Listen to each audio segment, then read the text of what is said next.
Hey guys, I am making this video today of a Hellboy commission. Pardon my music on. I have a tendency to have music on all the time. Can't quite work that out for some reason. Anyway, this underdrawing for Hellboy here I did digitally. Drew my sketches out digitally that way, and then printed it out onto just regular photocopy paper here. And then I'm just gonna get right to inks. I'm gonna spot my black as I go along.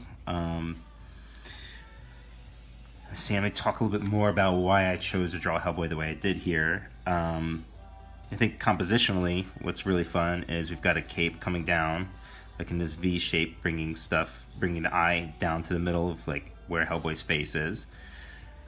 His arm down to his leg, and his other arm here, and his tail, like that brings all the flowing motion around here with the horns. So I think it's a pretty solid composition. I think that's one of the first things I try to think about is how to guide the eye on a page, even if it's a pinup like this.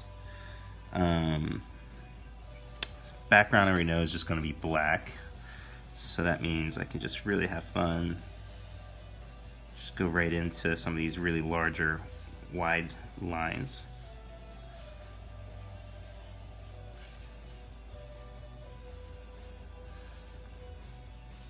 I think down here, I'm going to open it up.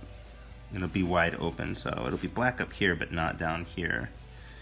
I'm going to sort of go along with this kind of V shape I've got going on. So that's why I'm going to make this black and leave this open. I'm going to have that shape. I also like trying to use negative space. Negative space means you just leave the lines open.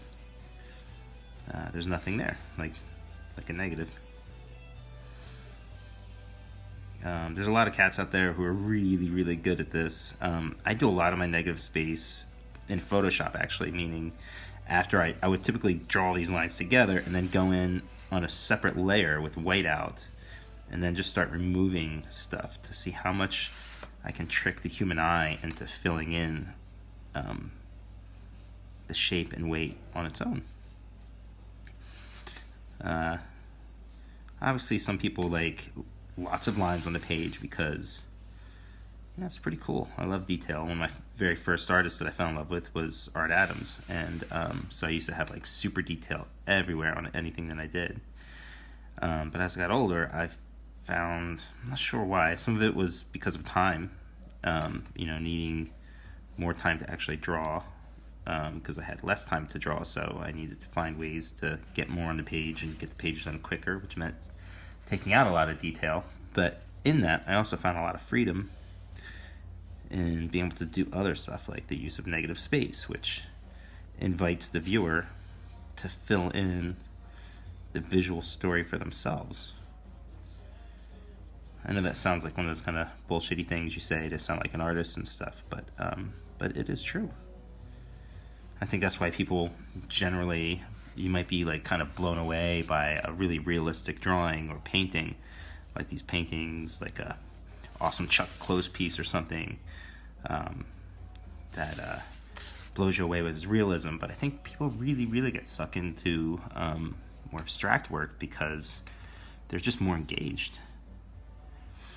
I noticed when I drew his arm here, like I drew it very smooth to just kind of come down to have this sort of S motion to it, but I'm going to bring it out more at the top just to give him a little more weight up there. So, work.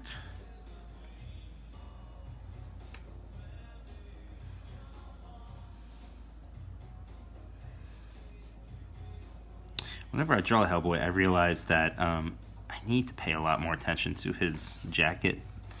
Mike designed his jacket very specifically, like it's not this sort of generic dust jacket or whatever those things are called. Like there's very specific purpose to it in the way it's designed, and all these years I've never quite committed it to memory. Like a lot of it is in the detail of the collar, the way the collar goes. Kind of hard to explain, especially as I'm drawing.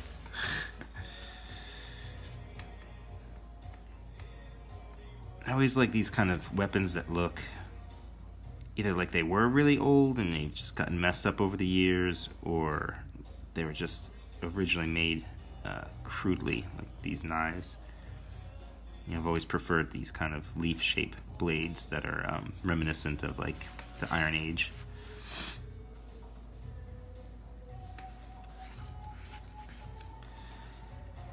As you can see, I don't always necessarily start, like a lot of people like to start in a face and move out, or at a specific spot on the page. I don't quite have that.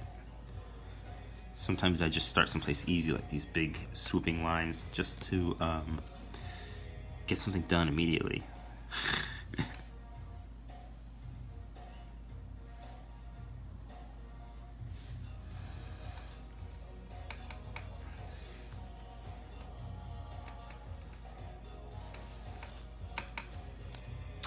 Okay, here we go. Big swooping line.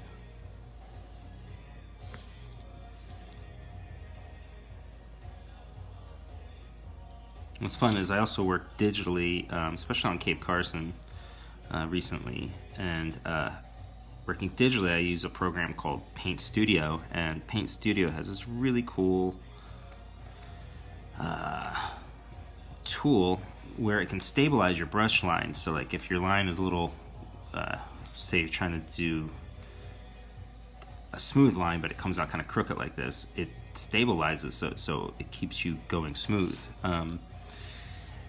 That I first found really useful. I was on a deadline and we had to travel, so I was inking on a slate, this little PC slate tablet thing, in a car while my wife Taki drove, and I was able to ink while a passenger in a car because of that. So that was really cool. Now I also like using it just because it kind of, when I'm working digitally, things just move so much faster. I don't have to wait for ink to dry. I don't have to print out pages and lightbox them and then scan them back in and stuff. I can literally sit down, pencil it, and go right into inks and finish a whole page, like kind of in one sitting if I don't have any distractions or anything.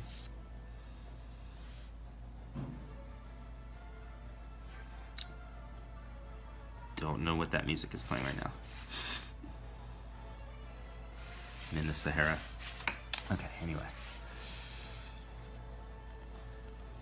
I think I might pause it here and then just skip ahead until I've got more details done, because it's going to take a little while to make this video too long. So I'm going to pause it and then I'll be back.